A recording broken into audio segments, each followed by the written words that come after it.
Salut les gens, on se retrouve aujourd'hui pour un let's play sur le nouveau jeu Dead by Daylight. C'est une sorte de survival horror à 4 contre 1, 4 survivants que voici, contre un tueur. Et le but de tueur c'est de tuer tous les survivants. Et le but des survivants c'est de s'échapper. En allumant 5 générateurs placés aléatoirement sur la map qui, à l'allumage de ces générateurs là, te donne la possibilité d'ouvrir deux portes aléatoires sur la map aussi. Et le but c'est de les ouvrir et de s'échapper, tout en faisant le max de points possible. Donc là on commence une partie directement. Confère 25% de points de son bonus dans la catégorie chasse. Ça c'est le tueur qui a mis cette offrande là.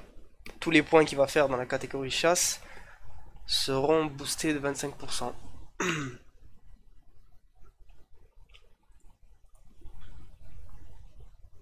Ce jeu est vraiment très bien dans l'ambiance, puisqu'il retrace, comment dirais-je, il retrace les effets d'un film, en fait, d'un film d'horreur. La pression occasionnée par un tueur qui passe juste à côté de toi, la pression qui va te trouver, qui va t'accrocher, qui va te tuer, et bien sûr il y a de l'entraide entre les survivants. Mais bon, je vais vous présenter ça dans une partie concrète. Alors.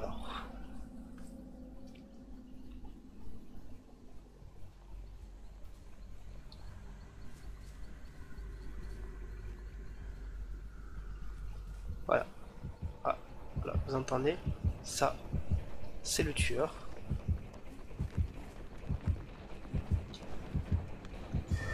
Il arrive par là.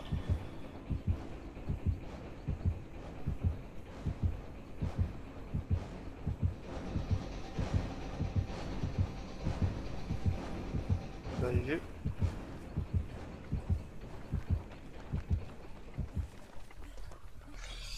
Voilà, les battements de cœur, c'est plus il y a de battements, plus il est proche de vous. C'est une indication. C'est ça qui met la pression. En fait. On entend les battements de cœur de plus en plus fort. On sait pas où il est.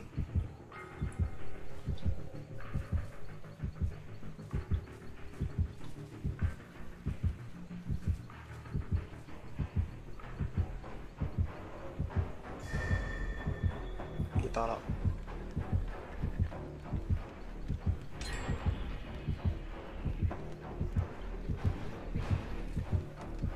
Il y a un de mes collègues qui allume un générateur là-bas. Du coup, il va être bait là-bas. Et ça, c'est pas mal. Du coup, en bas à gauche, on voit qu'il y a 4 générateurs restants. Et là, c'est une des portes dont je vous ai parlé à ouvrir. Ici, il y a un générateur. Je vais le faire. Et d'ailleurs, à côté de ce générateur, il y a un sous-sol. Le sous-sol, c'est la base du tueur. Et le but du tueur, en fait, c'est de... Oula. Il arrive le petit.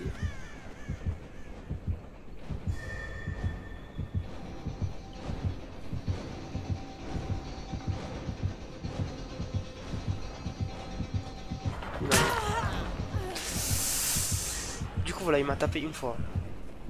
Et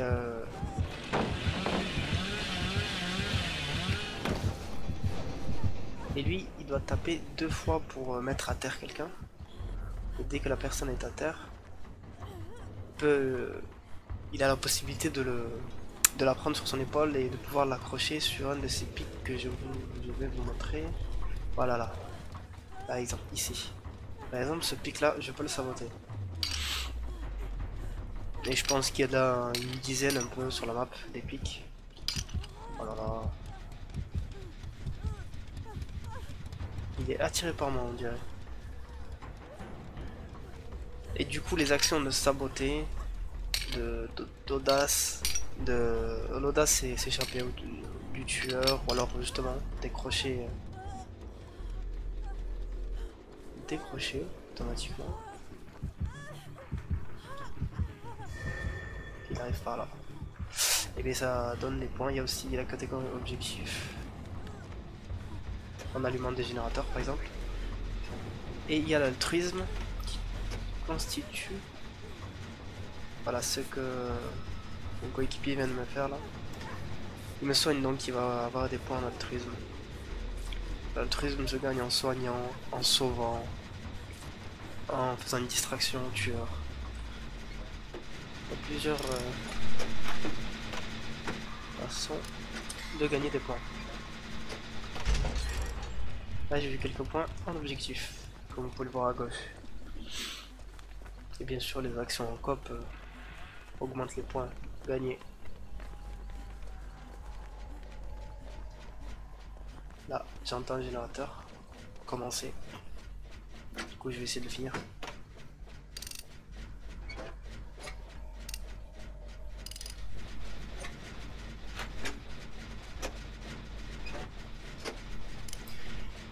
Il faut être très attentif lorsqu'on répare, puisque voilà, il y a des tests d'habilité qui apparaissent. Il faut appuyer sur espace quand l'aiguille est dans la zone de test adéquate. Sinon, on fail le test, le générateur explose et le tueur en est prévenu. D'ailleurs, quand on allume un générateur aussi, le tueur est prévenu, mais bon, on a le temps de s'échapper. Là, un autre crochet que je vais enlever. Parce que j'ai une boîte à outils dans les mains. Ah, je pense pas que je vais avoir. Non, je n'aurai pas assez de charge. Puisque les objets. Voilà. Là, il y a quelqu'un qui était par terre, c'est un de nos collègues. Voilà, du coup, le dernier générateur a été amorcé. On peut ouvrir les portes qui sont là, qui apparaissent là, à deux. Donc, je vais essayer d'ouvrir celle-là vite fait. Je vais essayer de les sauver quand même. Ma collègue. Mon collègue.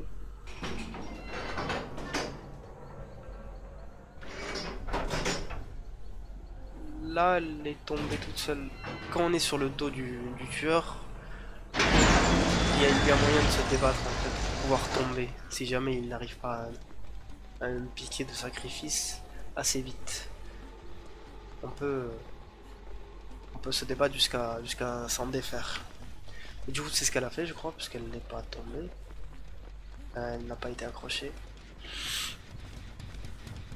En bas, on voit que deux personnes sont full vie, on va dire, c'est-à-dire en état normal, et deux personnes blessées. Sachant que il arrive.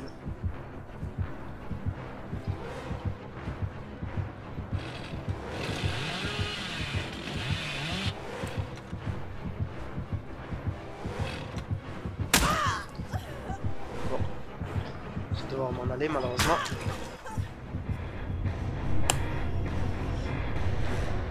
Ah, donc j'ai eu quelques points là. Alors je vais vous expliquer. Là j'ai eu la catégorie objectif, c'est-à-dire les générateurs que j'ai fait, l'ouverture des portes et les coffres que j'ai ouverts. Là on a la catégorie survie. Lorsqu'on s'échappe on a 5000 d'office. Là on a la catégorie altruisme, qui constitue à aider nos coéquipiers. Et là on a la catégorie audace. C'est combien de temps on a été chassé par le tueur. Est-ce qu'on s'est échappé de cette poursuite? Est-ce qu'on a saboté ses piquets pour pas qu'il puisse s'accrocher, etc., etc. Et ces points forment une barre d'expérience, on va dire, une barre de points. Alors, le système en haut à droite, si on voit 17, je suis niveau 17. Et il me faut 4 points pour passer niveau 16. Parce qu'on commence niveau 20 et le maximum c'est niveau 1. Donc là, on voit que si la barre dépasse ce point noir, elle le dépasse, je ne perds aucun point mais je n'en gagne pas non plus. C'est-à-dire je ne passerai pas niveau 2 mais je ne perdrai pas ce point. Si elle passe ce point là, le blanc, le premier point blanc, je gagne 1 point. Là j'étais à 17,0 points, du coup j'ai gagné 1 point. Et si elle passe ce point rouge, j'aurai 2 points d'affilée. Sachant que si j'ai moins que le point noir, ici, si la barre s'arrête ici, je perdrai 1 point. Et du coup, le tout, c'est de... En fait, l'objectif de ce jeu, ce n'est pas forcément de s'échapper. C'est s'échapper tout en faisant un maximum de points. Ce qui incite les gens à aider les autres. Par exemple, s'ils sont accrochés sur un piquet, les gens vont pas rusher la sortie s'ils n'ont pas assez de points. Du coup, ils vont être forcés à revenir, sinon leur partie va leur, comment dire, va leur être comptée comme une défaite. Du coup, là, c'est le nombre total de points. Là, c'est l'objet obtenu. Vous avez vu, j'ai pas utilisé totalement la boîte wiki. J'ai laissé une seconde de charge pour pouvoir la récupérer quand je m'en vais. Si on utilise entièrement l'objet dans une partie, il disparaît. Si on meurt dans la partie, automatiquement, il disparaît. Là, c'est le score de la partie au total. Alors, oui, il y a les sorts aussi, d'accord. Là, l'icône, ça veut dire qu'on s'est échappé les trois. Là, il est encore en jeu, je sais pas ce qu'il fait. Peut-être qu'il essaie de faire un maximum de points. Du coup, moi, je suis deuxième. Avec 11 200. Et là, c'est mes sorts, en fait. Sachant qu'au niveau 5, on a le premier sort, je crois. Voilà, au niveau 5, on a le premier sort. Au niveau 15, on a le deuxième. Enfin, c'est-à-dire le deuxième emplacement de sort. 20 le troisième et 25 le quatrième. Sachant que moi je suis niveau 41 avec cette perso, j'ai les 4 emplacements de sort. Donc moi mon premier sort c'est course effrénée. Quand je commence à sprinter, je cours à 150% de ma vitesse pendant 3 secondes. Et bien sûr il y a un cooldown. Là je vois dans un rayon de 6 mètres en surbrillance les pièges. Parce qu'il y a plusieurs types de tueurs, il y a 4 types de tueurs. Il y en a un qui pose des pièges, qui t'immobilise. Et si on prend le piège, le tueur te voit en surbrillance, du coup il vient directement vers toi. Ça c'est le troisième sort, c'est quand je suis accroché à un crochet, tous les survivants voient la position des autres survivants. Pour voir s'ils viennent m'aider, comme ça ils s'organisent, ils prennent des positions différentes. Voilà, donc ça sert beaucoup si on n'est pas en team, c'est-à-dire on n'est pas... Le groupe de survivants n'est pas sur TS, en contact ou quoi. Là, c'est vraiment pour des inconnus. Et la prémonition, comme vous l'avez vu tout à l'heure, dès que je regarde dans une zone, dès que j'entends les battements de cœur, et que ça fait une sorte de bruit sonore, dans la direction que je regarde, ça veut dire le tueur est dans un rayon de 24 mètres dans cette direction-là. Du coup, c'est très très utile pour savoir par où partir, et ne pas aller vers le tueur, quand on entend les battements de cœur. Du coup, on est trois à s'être échappés, et... un seul a été sacrifié, le dernier qui est resté d'ailleurs, je comprends pas pourquoi il est resté. Mais bon, pourquoi pas. Voilà, voilà. C'est un très très très bon jeu, ça fait pas mal de temps que j'y joue. Donc c'est pour ça que j'ai voulu vous le présenter. Donc on va rejoindre notre salon. Le seul défaut de ce jeu, c'est le temps d'attente. Le matchmaking est très long. Enfin, c'est vraiment variable. Des fois on trouve des parties rapidement. Des fois ça prend 10 minutes, 20 minutes. Enfin, ils ont un problème avec le matchmaking, mais vraiment. Mais sinon, ce jeu, si vous aimez ce type de jeu, l'ambiance est parfaite. Impossible à joindre. Okay. La pression que le tueur vous met est parfaite. Enfin, on se croit vraiment dans un film, quoi.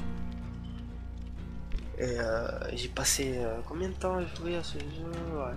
91 heures au total. Et je ne suis que level 41. Enfin, que level. Parce que le maximum de level c'est 50, mais au niveau 50, on peut faire comme Call of Duty, je crois. Ça marche en système de prestige. C'est-à-dire on peut décider de revenir level 0, mais on gagne une sorte d'apparence physique spéciale. C'est-à-dire on a du sang sur la gueule, quoi. Notre perso a du sang sur la gueule, et voilà, quoi. Pour prouver qu'on a déjà passé le level 50 et qu'on est revenu à la base. Et justement, le système de points, en fait, qu'on gagne à chaque partie, ça sert à acheter des objets dans la toile du personnage. Comment je vais vous caractériser ça? Je vais vous montrer tout de suite. Dans équipement, on a la section objets, accessoires, offrande, compétences, étoiles. Donc la toile, dès le niveau 1, on peut l'étoffer. Bon, là elle est grande parce que je suis au niveau 41. La toile, on commence du milieu. Et le but, c'est de prendre les objets qui nous intéressent. Là, c'est une offrande. Là c'est une offrande et ça suit un chemin. Si on veut un objet précisément en violet, par exemple, bien sûr les objets sont catégorisés comme dans les mêmes RPG, avec des couleurs, le plus faible étant le gris, après c'est le jaune, après c'est le vert, après c'est le violet, après c'est l'orange je crois, s'il y a du orange, bref. C'est en système de couleurs. Du coup les meilleurs objets là c'est les violets. Donc il y a des objets à prendre. Non pardon, il y a des offrandes, par exemple. Il y a des objets, comme la lampe de poche, une clé, une trousse de soins, une trousse de sabotage. Et il y a les compétences. Ici on a une compétence par toile à chaque fois. Là c'est une compétence que je peux prendre, on n'a pas besoin de personne. Quand les portes s'ouvrent, on gagne 75% de points de sang supplémentaires pour les actions de catégorie altruisme. Et on les effectue 8% plus vite, c'est-à-dire soigner, décrocher du crochet, etc. Et on a les offrandes, oui. Des offrandes qui peuvent donner un bonus au point dans certaines catégories. Ou alors on a des offrandes type pratique, c'est-à-dire là, un réactif trouble. Si on l'active au début de partie, la brume que vous avez vue dans la partie va s'épaissir en fait. Et le tueur aura beaucoup de mal à vous repérer parce que lui, il doit se servir uniquement que de ses sens. C'est-à-dire ce qu'il entend, si la personne est blessée. Parce que quand il y a un survivant qui est blessé, il miaule un peu. Il crie, il gémit, du coup le tueur a... Et justement, il y a des capacités du tueur qui le fait entendre beaucoup plus insistement. Ou alors... Voilà, oui, il lâche des taches de sang aussi, il lâche beaucoup de sang. Les survivants blessés, du coup, il y a des capacités pour les tueurs pour mettre ce sang en surbrillance, pour suivre les traces, etc. etc. Sachant que le tueur... Enfin, les tueurs ont une vision à la première personne, c'est très difficile pour attraper les survivants, à part si vraiment on est rodé. Ah, ça a trouvé assez rapidement, c'est sympa. Et, voilà, première personne pour les tueurs, et troisième personne pour les victimes, comme on est appelé ici, pour les survivants. Du coup là je peux choisir les objets que je veux. Là, c'est tous les objets que j'ai. Les objets c'est des consommables, donc on peut les perdre, donc on en a en nombre. Là j'ai 28 trousses de soins jaunes, 6 vertes, une seule violette, etc. etc. Des lampes, des cartes, oui, et il y a un objet en tant que carte qui permet de retenir les générateurs déjà croisés et de les afficher dès que l'on veut. Du coup je pense que je vais prendre une trousse jaune. Allez. Et oui, il y a des accessoires pardon à accrocher aux objets que l'on prend. C'est-à-dire des accessoires, si on prend une trousse de soins, on peut lui mettre jusqu'à 2 accessoires. Chaque accessoire... D'accord, là c'est des offrandes qui ont été données pour nous envoyer dans des maps spécifiques. Mais bon, les deux, bon ouais. Et les accessoires, je vous disais, ça booste en fait l'objet tenu en main. Il y a des accessoires par exemple qui augmentent les charges de la trousse de soins, c'est-à-dire elle dure plus longtemps, on peut soigner plus de gens avec. Il y a des accessoires qui augmentent la vitesse de soin. Il y a des accessoires pour la boîte à outils qui permettent, par exemple, c'est un accessoire très rare ça, de couleur rose je crois, qui permettent de réparer un générateur instantanément. Ça consomme l'accessoire et l'objet entièrement. Mais ça peut être sympa quand il reste un générateur et qu'on est le seul survivant, par exemple. Il y a beaucoup de combinaisons et il y a beaucoup de styles de gameplay et de teamplay différents. Mais c'est très difficile parce qu'on ne peut pas communiquer entre survivants. Et on ne peut pas savoir la position des autres survivants. Du coup ça c'est sur la nouvelle map l'asile. Voilà. Voilà, il y a un survivant là. Dès qu'on se rencontre on a 200 points d'altruisme. Voilà, c'est pour avoir trouvé un collègue quoi. Du coup quand on répare un générateur ensemble ça va beaucoup plus vite. Et on gagne beaucoup plus de points automatiquement. C'est une action d'objectif plus une action de coop. Quand on fait un générateur, il faut être très attentif au son que le test fait. Bon là j'en ai pas. Non, je ne vais pas en voir.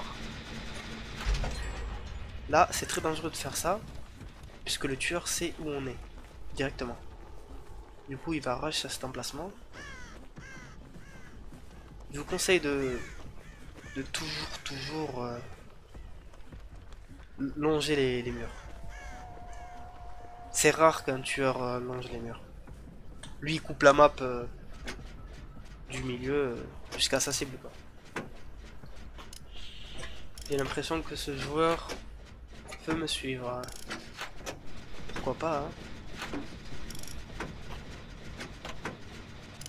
Pourquoi pas. Vous voyez que comme j'ai sprinté, en bas à droite ma compétence se recharge. Du coup je peux pas sprinter jusqu'à que la compétence se recharge.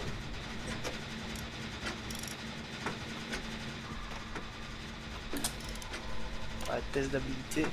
Ils font un petit son avant d'être visible. Là j'ai presque un maximum de... Ouh là là, il arrive. J'ai vu. Ma prémonition s'est activée instantanément. Là, il est là-bas. C'est un trappeur. Le trappeur, c'est ce que je vous disais là, celui qui pose des pièges. C'est le tueur le plus utilisé du jeu. Et le plus fort automatiquement. Bonjour. Par contre là, ça va péter parce qu'il va revenir sur nous.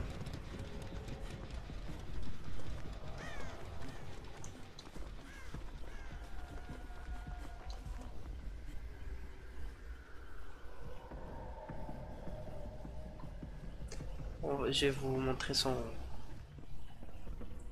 base. Je marche parce que quand on sprint, ça laisse des marques par terre. Et les tueurs les voient vraiment en surbrillance. Voilà, ça c'est la base du tueur. Il y a 4 crochets pour nous 4. Ça c'est des crochets qu'on ne peut pas par contre saboter. Des crochets qui resteront permanents. Et là il y a toujours un coffre dans la salle du tueur. Bon, c'est une boîte à outils grise. Il nous a dit d'aller là, mais... Et moi comme j'ai une boîte à outils jaune, elle ne sert à rien automatiquement.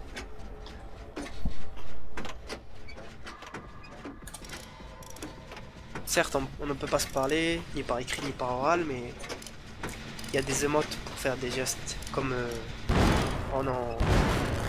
Bon, ça c'est un mec qui rate son test.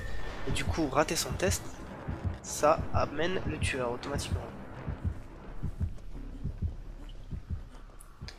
Du coup, quand on rate un test générateur, faut jamais rester, à moins qu'il soit presque fini, qu'on est sûr, il faut le finir, faut jamais rester. Parce que c'est très très dangereux, et après voilà, il y est allé. On va faire celui-là, tranquille.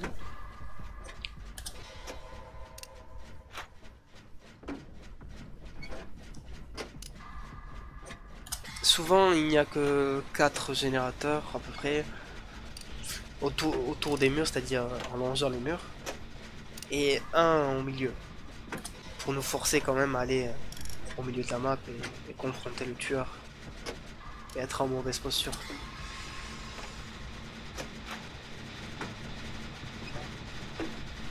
Là il y a une porte juste derrière moi si vous la voyez là. Du coup s'il y a un de nos potes qui allume... Non, ce que je vais faire c'est que je ne vais pas finir ce générateur, je vais le laisser au maximum. Voilà. Comme ça, comme ça le tueur ne saura pas qu'il est... Voilà, ils ont allumé celui-là. Et moi, je vais en profiter. Parce que le tueur, il va être attiré là-bas. Je vais allumer celui-là. Et ouvrir la porte directement. Comme ça, le tueur ne saura pas où donner de la tête. Vous voyez, il a mis un piège là. Si je n'avais pas vu grâce à mon sort en surbrillance, j'aurais pensé qu'il fait partie du décor. Et je l'aurais pris directement. Du coup, s'ils viennent pas par là, je vais essayer de le désactiver. Le piège, c'est très piégeux, comme son nom l'indique. Souvent les trappeurs... Ah, on peut saboter le piège. Ouais, c'est vrai ça. Avec une boîte à outils dans les mains, on peut activer le piège pour que ce soit pour lui. Ah non, non, pardon. On l'expose totalement. Là, il sait qu'il peut rien me faire parce que je suis juste derrière la sortie, enfin devant la sortie. Du coup, même s'il me tape une fois, je pense que là, il est à les nerfs.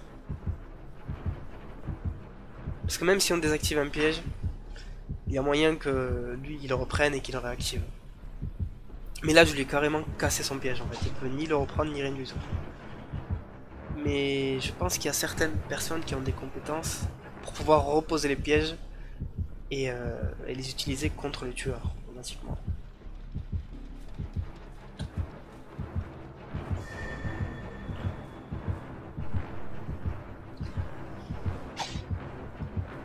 Pour mettre à terre un survivant, le tueur doit taper 2 fois le survivant en question. Une fois pour le blesser, et une fois pour le mettre à terre. Mais par exemple, c'est pour ça qu'il faut pas trop s'amuser parce qu'il y a des compétences de tueur assez rares qui lorsque les portes sont ouvertes, chaque coup du tueur met le survivant en état critique, c'est-à-dire il tombe directement par terre. Du coup c'est assez gênant, ça on peut pas savoir, du coup faut pas s'amuser, du coup on va partir, on va rester sage.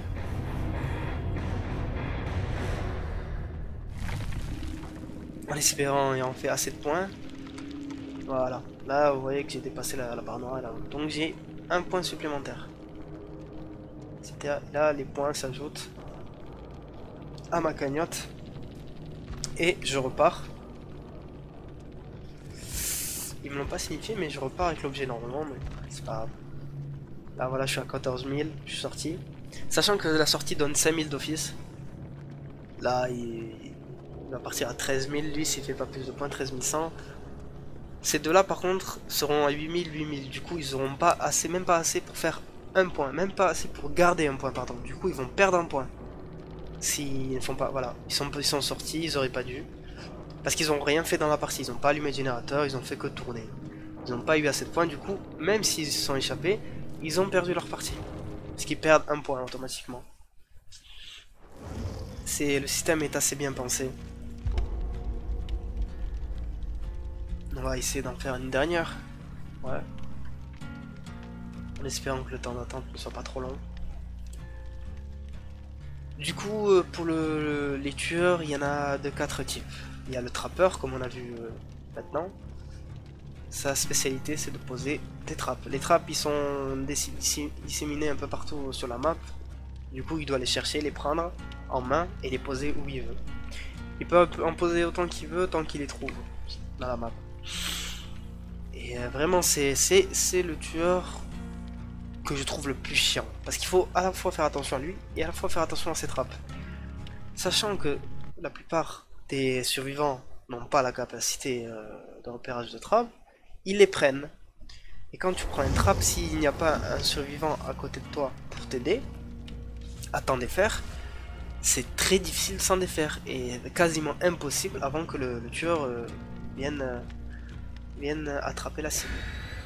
Il y a donc le trappeur, il y a la tronçonneuse, c'était le tueur de la première partie. Il a une tronçonneuse, c'est-à-dire s'il nous touche avec la tronçonneuse, il nous met en état critique, c'est-à-dire à plat ventre, en un coup. Mais il a quand même des attaques de base. Et sa tronçonneuse, il faut qu'il la charge. Ensuite, il y a le Wraith, je sais pas comment il s'appelle en français, c'est le fantôme, on va dire. Il a une capacité de se mettre invisible. Et quand il se met invisible, même s'il est à côté de nous, il n'y a pas de battement de cœur. Mais il ne peut pas taper en étant invisible. Et la dernière, c'est la nurse, l'infirmière, qui a la capacité spéciale de se téléporter. Elle a des charges, du coup elle peut se téléporter 2-3 fois le temps que ça se recharge, quoi. Elle traverse les murs, elle traverse les obstacles, elle est assez chiante aussi. D'ailleurs, c'est la nurse. On la reconnaît grâce aux piquets et aux formes de piquets. Chaque tueur a des piquets spécifiques en fait. Et d'ailleurs, c'est sa map à elle. Je trouve que l'asile, c'est une map très favorable aux tueurs.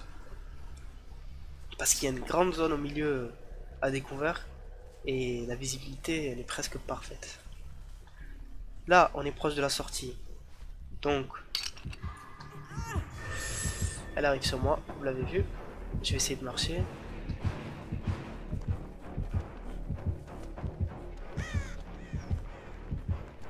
Là, je suis mal, là. Je suis mal parce que je suis à découvert. Vous voyez comment elle tourne? Comme elle a la vision à la première personne, c'est très difficile pour elle de se repérer. En tant que survivant, il ne faut jamais paniquer.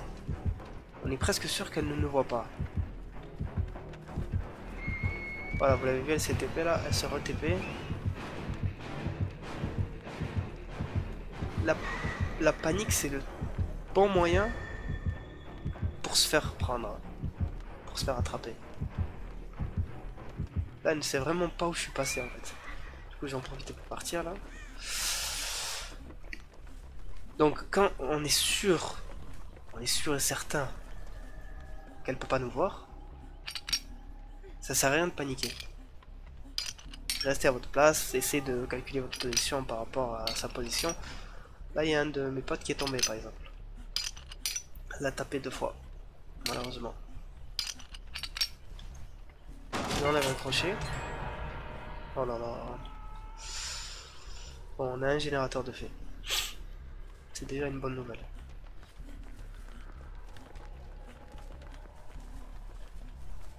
Coffre ouvert. Là, un générateur.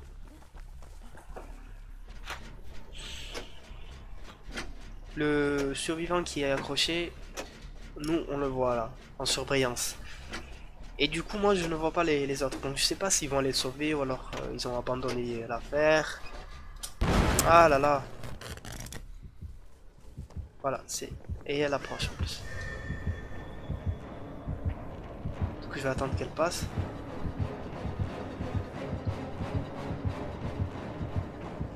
Le tueur, il a toujours une aura rouge devant lui. Je sais pas, ça sert à le repérer. Voilà, donc là, elle est sur quelqu'un d'autre. Et comme elle a abandonné sa proie, un autre de nos collègues est allé libérer le collègue qui était sur le piquet. Du coup, c'est ça le teamplay. Il faut arriver à occuper le tueur pour pouvoir aider les autres. Et après, il y a certains tueurs qui campent vraiment, qui restent devant la cible, et ça les développeurs ont dit qu'ils allaient régler le problème. Je sais pas sous quelle forme, mais ils vont essayer de le régler. Ça, c'est un des générateurs les plus risqués à faire. C'est au milieu de la map, dans un endroit clos. Elle est à 24 mètres de moi puisque mon sort s'est activé. Alors, elle se rapproche de plus en plus. Là, il y a un trou pour accéder au rez-de-chaussée directement. Si je la vois, je saute.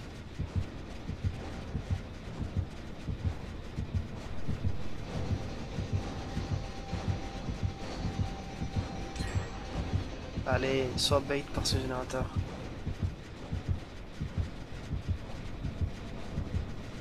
La fréquence des battements de cœur nous donne à peu près sa position. Elle reste quand même à côté. Hein.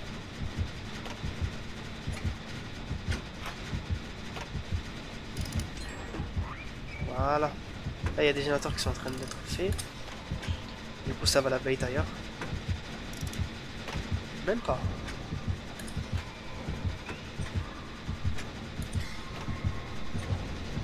Bon.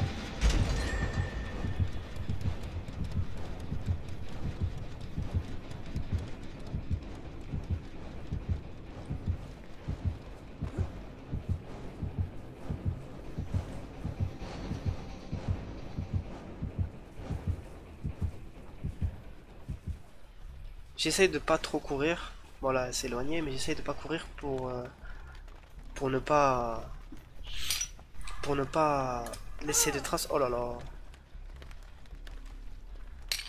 Pour ne pas laisser de traces, qu'elle puisse me suivre. En espérant que j'ai assez de charge. Ouais, j'ai assez de charge. Non. Parfait. J'ai fait un test parfait à la limite de la fin de ma boîte à outils. Voilà. Là, il y a un de mes potes qui est tombé là-bas. Du coup, je sais qu'elle est là-bas. Du coup, je peux me permettre de courir. Les traces s'effacent en 5 secondes. Hein. Du coup, ça va. Là, il me faut un générateur parce que je pense pas avoir fait assez de points. Parfait. D'abord, je vais aller au sous-sol chercher un objet. On a dit qu'il y avait toujours un coffre au sous-sol. Au moins un. Donc là, il a été accroché pour la deuxième fois. Et du coup, il est mort. Voilà, une boîte verte, je lui dis pas non. Je lui dis pas non. Oh là là, elle arrive là en plus.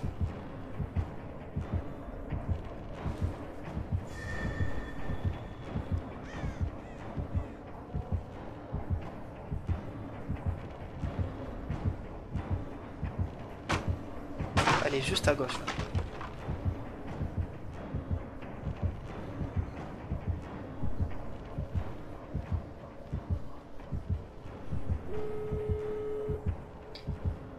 Là, elle va être bait par les sorties. Il y en a une là et une derrière moi là-bas. Du coup, je vais essayer de faire le générateur. Sachant que ça ne sert plus à rien de faire le générateur, mais, mais ça fait des points supplémentaires, surtout quand on n'est pas au max en termes d'objectifs.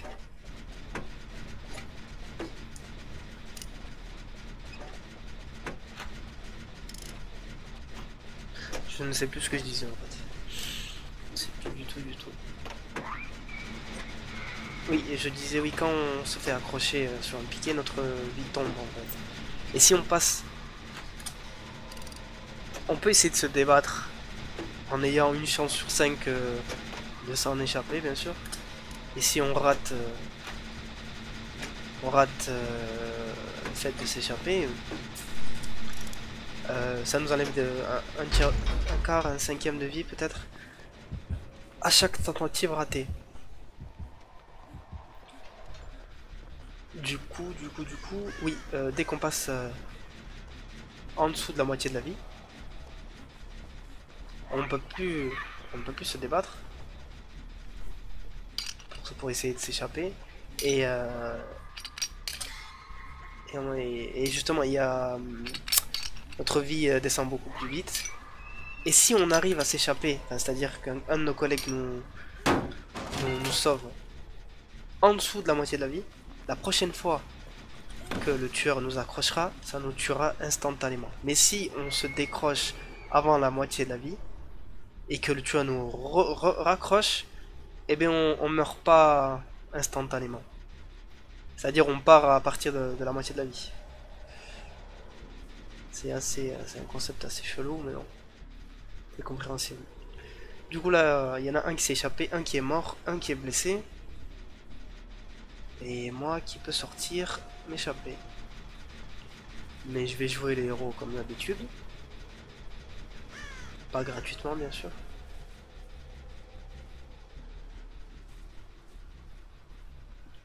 J'avais vu la porte là-bas, donc du coup on va aller voir. Là, je ne cours pas pour pas laisser cette trace, parce que j'ai envie de garder mon sort. Au cas où je la rencontre. Oh là là, non. Bon, du coup, je sais qu'elle est là. La porte, elle est même pas ouverte.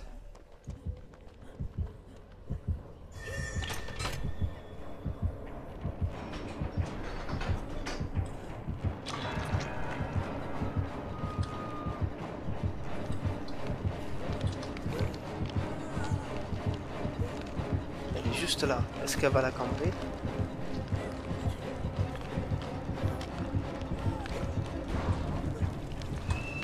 Là, elle s'est TP, je ne sais même pas pourquoi.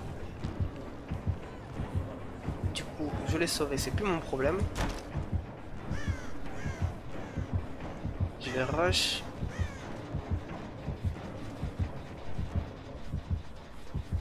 Non, j'espère qu'elle n'a pas fait l'erreur de rester là-bas. Oh là là. Bon. Je suis désolé, mais là, je peux rien faire pour toi. Si seulement elle m'avait suivi. Du coup, je pense avoir assez fait de points là. Alors, oui, j'ai fait des points un peu partout dans toutes les catégories. Du coup, voilà, là en 3 parties, j'ai eu 3 points. Et la prochaine partie, si je gagne mon point, je passerai level 16. Sachant qu'il y a des catégories où les actions donnent plus de points, c'est-à-dire les catégories objectifs, bon, allumer un générateur, ça donne pas beaucoup. Par rapport à faire des points en catégorie audace, c'est beaucoup plus facile, mais beaucoup plus risqué. Et pareil pour l'altruisme, beaucoup plus facile, mais beaucoup plus risqué. Donc là, j'ai perdu cette bateau outil, mais j'en ai gagné une autre. Et voilà, je termine premier de la partie. Bon, les pauvres, sachant que là, 2000, 6000. Bon, lui, il a gagné un point, donc ça va. Regardez, par exemple, il y a d'autres... Bon, il a le même sort prémonition que moi, c'est-à-dire, regardez, avoir un son lorsqu'on voit le tueur à 24 mètres. Et lui, il a une compétence d'auto-soin. C'est-à-dire, même sans trop de soins, il peut se soigner tout seul, sans consommer aucune charge. Ça, c'est vraiment un très très bon sort. Voilà, voilà, voilà. Bref, je pense que je vais m'arrêter là, ouais. Ouais, je vais m'arrêter là. Du coup, c'était une présentation du jeu Dead by Daylight, qui est très très très très bien, franchement, si vous aimez ce genre. Et il coûte pas très cher sur Steam, mais bon. Ça fait combien de temps? 92 heures que j'y joue et je m'en lasse toujours pas. Du coup, voilà, je vous le conseille. Après, vous pouvez regarder quelques bandes annonces ou quelques autres gameplays. Mais il est vraiment vraiment sympa si vous aimez les jeux de ce style. Du coup, je vais vous laisser là. C'était un let's play de Dead by Daylight. Je verrai si j'en fais d'autres ou pas. Ça dépendra. Du coup, je vous dis à la prochaine. Ciao ciao les amis.